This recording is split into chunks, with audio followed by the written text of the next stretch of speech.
धीरे धीरे यह बात गोरखपुर सांसद रवि किशन जी के पास पहुंची और योगी आदित्यनाथ जी के कानों तक भनक पहुंच गई और योगी सरकार ने एक्शन लिया।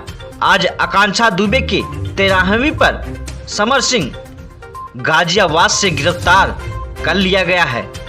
आपको बता दें कि इससे पहले तमाम प्रकार की अफवाहें उड़ रही थीं कि समर सिंह नेपाल भाग गया है, समर सिंह कहीं छिपा हुआ है, लेकिन यूपी पुलिस योगी सरकार ने उसे पकड़ लिया।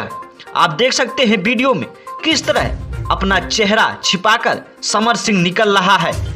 क्या है आकांक्षा दुबे की मौत का कारण? कौन है आकांक्षा दुबे की मौत का कारण? अब सीधे हाई कोर्ट में पेशी होगी। आप देख सकते हैं अभी समर सिंह जेल में किस तरह से खड़ा है।